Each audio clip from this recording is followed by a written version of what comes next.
In the heart of Old Strasbourg, where Christmas lights shimmer over the Eau River, a boy and his white dog stand against the lurking darkness.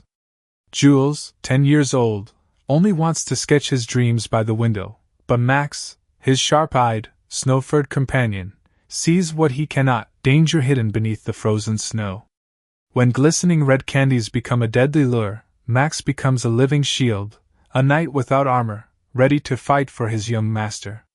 This is a tale of courage against the shadows, of unspoken friendship, and of a light that never fades among the alleys of Petite France. Do you dare step into the night with them? Strasbourg, France, Winter 2025. The old district of Petite France glows with Christmas lights, its half-timbered houses reflecting on the still waters of the Eau River. Jules, a 10-year-old boy with messy brown hair and wide, curious eyes, lives with his mother, Claire, in a small riverside home. Claire, a widowed painter, often works late into the night, finishing landscapes to sell to tourists. Shy and with few friends, Jules spends most of his time by the window, sketching boats drifting by on paper. His closest companion is Max, a Berger Blanc Swiss dog that his father, Pierre, brought back from a trip to Switzerland before passing away in a car accident 3 years ago. Max, with his snow-white fur, piercing blue eyes, and calm but ever-watchful demeanor, is always by Jules's side, listening as the boy spins tales of knights and dragons, his ears twitching slightly whenever Jules laughs. On the night of December 20th, a heavy snowfall blankets the cobbled streets. Jules sits by the window, pencil in hand, when he hears an unusual sound, the crunch of footsteps on the snow. He peeks through the curtain and sees a tall figure in a black coat standing beneath a street lamp, eyes hidden beneath the brim of a cap. Jules's heart pounds. He calls for his mother, but Claire is fast asleep after a long day's work. Max, curled by the fireplace, suddenly rises, his fur bristling, a deep growl rumbling in his throat. "I think something's wrong, Max," Jules whispers. Max pads toward the door, claws tapping lightly against the wooden floor, urging him forward. Curiosity overtakes fear. Jules pulls on his coat, slips into his boots, and steps outside. Max leads the way, nose sniffing the crisp air, guiding Jules through the narrow alleys of Petite France. The streets are deserted, save for the howling wind and the crunch of snow beneath their feet. Near the St. Martin Bridge, Max halts, ears perked, eyes locked on the darkness ahead. A man steps forward, his voice low and cold. "Come here, boy. I have something special for you." He extends a hand, holding a glistening red candy. Jules, innocent and curious, takes a step forward, but Max leaps in front of him, barking furiously. The man pulls out a knife, the blade flashing in the dim light. In an instant, Max lunges, sinking his teeth into the man's arm, dragging him down into the snow. Jules screams and dashes toward the bridge, shouting for help. Max's barks and Jules's cries awaken the neighborhood. Lights flicker on, doors swing open, and people spill into the streets. The man in black flees, leaving a trail of blood in the snow. Max limps back to Jules, blood seeping from a wound on his shoulder, but his blue eyes remain fierce. Claire rushes to embrace her son, sobbing as he recounts what happened. The police arrive, praising Max, and soon the story of the white-furred hero spreads across Strasbourg. The next morning, Jules and Claire's small house was livelier than usual. A middle-aged police officer, Mr. Thierry, arrived to take Jules's statement. He took careful notes as Jules recounted the events, his eyes sparkling with pride every time he mentioned Max. "I've never seen Max so angry before," Jules said. "He was like a knight from my stories." Thierry smiled, patting Max on the head. The dog was resting by the fireplace, his wound now bandaged by the veterinarian. Claire, holding a cup of hot tea, asked anxiously, "Do you think that man will come back?" Thierry reassured her. "We followed the blood trail, but it disappeared near Saint Pierre-le-Jeune church. He might have escaped into the underground sewer system. We'll increase patrols." He left, but an uneasy silence remained in the house. Jules wasn't as afraid as his mother. With Max by his side, he felt safe. But he was curious about the red candy the man had held. It didn't look like an ordinary sweet but shimmered like crystal. He sketched the candy's shape on paper, adding a fire-breathing dragon to make the story more exciting. Max lay beside him, tilting his head as if to say, "I want to know too." Meanwhile, news of the incident spread. A local newspaper ran the headline, "White Dog Saves Boy from the Shadows." People started calling Max the Night Watchman of Petite France.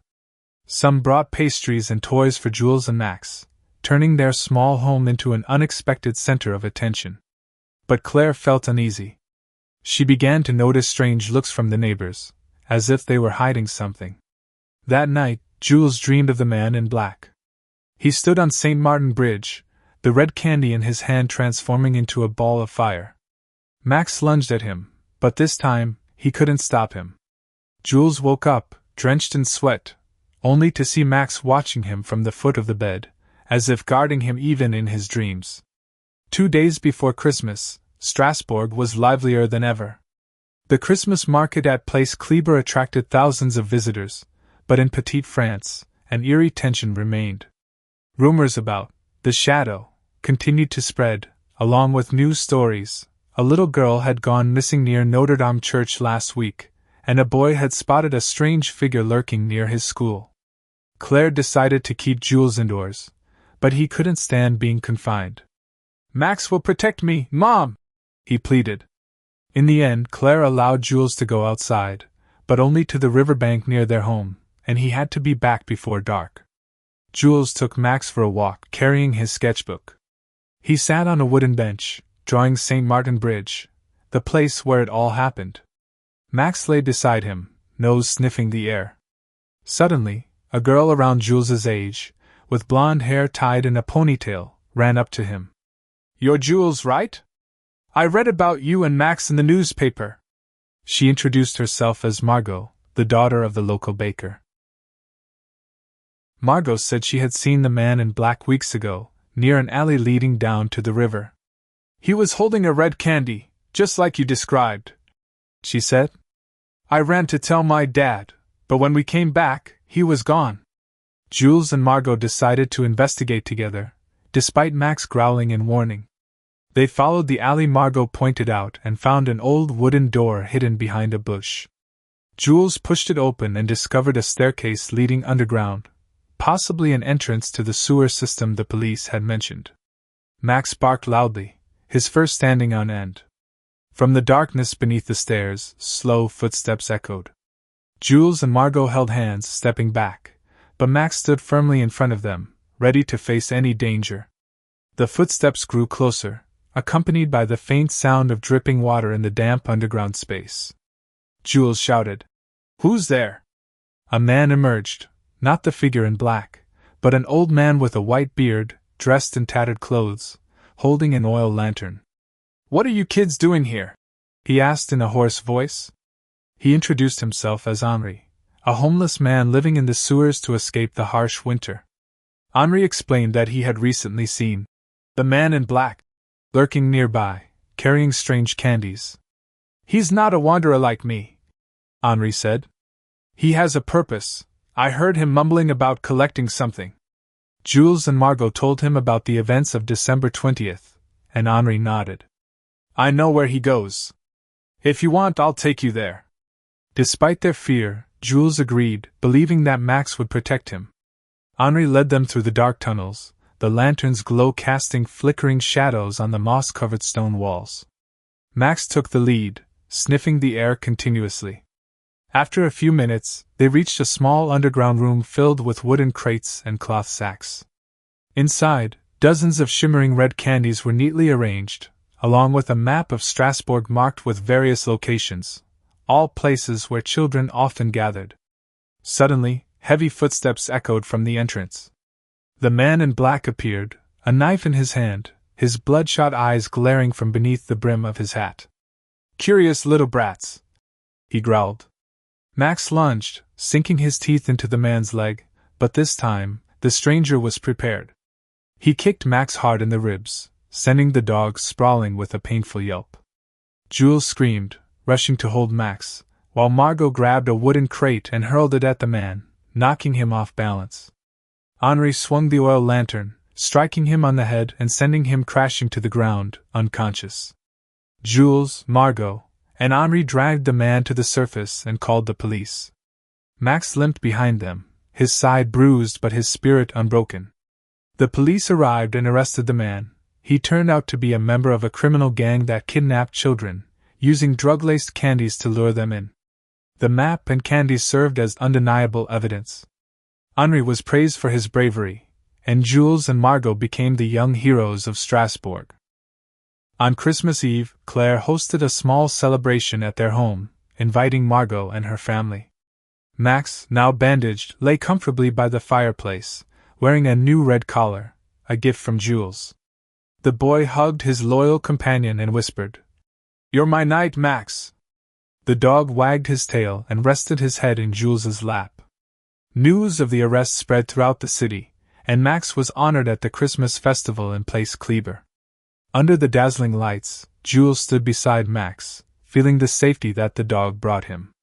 From then on, whenever snow fell in Petite France, people would tell the story of the Night Watcher, the white dog who protected children's dreams from the darkness. After Christmas night, life for Jules and Max changed forever.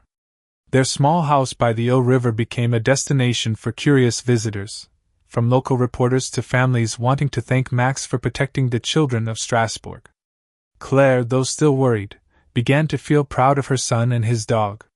She hung a new painting in the living room, Max standing on St. Martin Bridge, his blue eyes glowing under the streetlights, with Jules hugging him tightly from behind. Jules, now less shy, became close friends with Margot and often met her at her family's bakery. One day, Margot gave Jules a dog-shaped cookie, joking, "Here's an edible version of Max." Max, still recovering from his rib injury, was confirmed by the vet to make a full recovery. Jules spent his days playing with him in the yard, throwing snowballs for Max to chase, his laughter echoing through the crisp New Year air. But not everything was peaceful. The police announced that the man in black, identified as Victor Lang, had not acted alone. He was merely a pawn in a larger organization that kidnapped children to sell them abroad. Though Lang was in custody, his accomplices were still lurking in the shadows. On January 1st, Officer Thierry visited Jules' house with a warning. "Boy, you and Max ruined their plans. They might seek revenge. Be careful." That night, under the twinkling lights of the Christmas tree still standing in the room, Jules dreamed of a group of shadowy figures surrounding the house. Max barked furiously in the dream, but this time, he couldn't stop them. Jules woke up in a cold sweat, only to see Max staring out the window, ears perked as if sensing something. Jules whispered, "You feel it too, don't you, Max?" The dog didn't answer, only let out a low growl, his blue eyes glimmering in the dark. On the morning of January 5th, Jules woke up early to take Max for a walk. Snow still blanketed Petite France, but the festive cheer had faded after the holiday season. As he stepped into the backyard, he noticed something strange. On the snow in front of the door, someone had written a message using a stick or their fingers. "We will return." Jules' heart pounded, and he called for his mother. Claire rushed outside, her face turning pale at the sight of the words. She immediately called Officer Thierry. The police arrived shortly after, taking photographs and collecting snow samples for fingerprints, but there were no clear clues. Thierry said, "This could be a threat from Lang's accomplices. They want to scare you." He advised Claire to install security cameras and keep Jules indoors more often. But Jules refused to live in fear. "Max will protect me," he told his mother, running his fingers through the dog's thick white fur. Claire sighed, unsure how to shield her son from the unseen shadows creeping closer. That afternoon, Margot came over with an idea. "If they come back, we need a plan." The two children sat by the fireplace, drawing a map of the neighborhood on paper. Jules suggested using Max as a guard, while Margot proposed setting up traps, like homemade alarm bells made from tin cans and string. Max lay beside them, listening intently, as if approving their plan. That night, Jules couldn't sleep. He sat by the window, gazing at the Eau River, where the lights reflected in shimmering streaks. Max lay at his feet, eyes fixed on the darkness outside. Suddenly, a faint sound echoed from the direction of St. Martin Bridge, a metallic clang against stone. Max sprang up, barking loudly, and Jules knew danger was near. Jules quickly put on his coat and grabbed Max's leash. "Mom, someone's outside!" he shouted.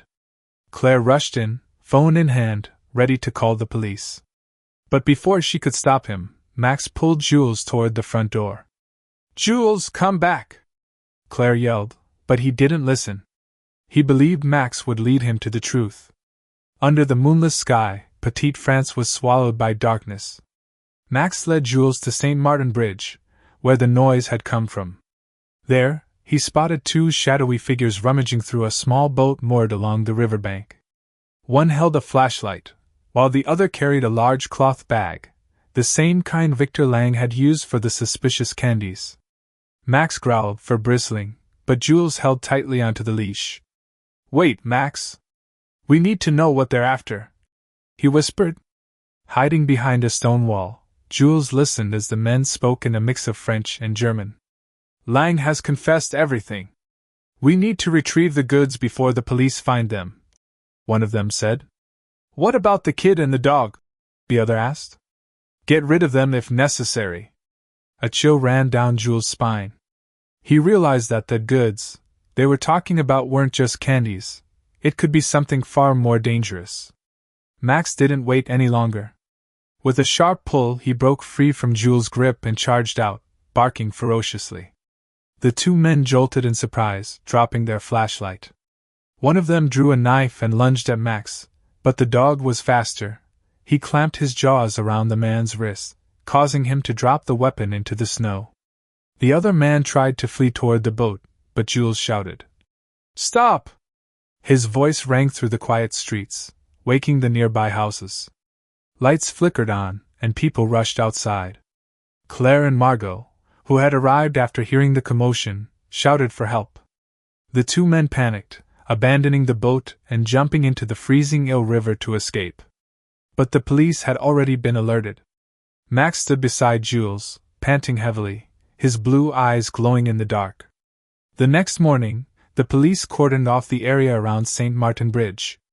They searched the abandoned boat and discovered a hidden compartment beneath the floorboards.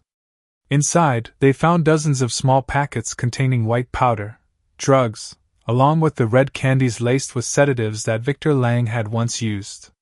Officer Thierry explained to Claire and Jules. "They used the candies to lure children, then kidnapped them while smuggling drugs across the Ille River into Germany. Max, and you just ruined a major operation." The two men in black were caught while trying to hide in a warehouse near the border, thanks to the security cameras Claire had just installed. Police confirmed that they were high-ranking members of the organization Lang had worked for, and their arrest helped dismantle a transnational crime ring. Once again, Jules and Max were honored, but this time, they also received medals from the mayor of Strasbourg during the Epiphany celebration. Claire decided to move to a safer neighborhood closer to the city center, even though Jules felt a pang of nostalgia for the old alleys of Petite France. "We need a fresh start, my son," she said. Jules nodded and hugged Max. "As long as I have Max, I'm not afraid of anything." Margot became Jules' best friend, and the two continued their little adventures, but now, they were just games in the park or painting together. Max, now known as the White Knight of Strasbourg, spent his days peacefully by Jules' side, though his blue eyes remained ever watchful, like a night guardian who never truly rested. 5 years later, Jules was 15, taller, more confident. Max, now 11, had silver strands in his fur, but remained strong under Jules' devoted care. They lived in a small apartment near the Notre Dame Cathedral, where Claire had opened a tiny art studio. The story of the Night Watcher had become a local legend, told every Christmas season. One winter day in 2030, Jules took Max for a walk through Petite France, where it had all begun. He stopped by St. Martin Bridge, now adorned with dazzling Christmas lights. A group of children ran up, recognizing Max from old newspaper photos. "Is this the brave dog?" one of them asked. Jules smiled. "Yes. But now he mostly just sleeps and eats cookies. That night, Jules sat by the window, painting a new picture, Max standing beneath the lights of Strasbourg, protecting him from the darkness. Below, he wrote the words, "The Night Watcher, forever by my side." Max lay beside him, resting his head on Jules' feet, and the lights over the Eau River continued to glow, like a promise that darkness would never triumph over courage and friendship.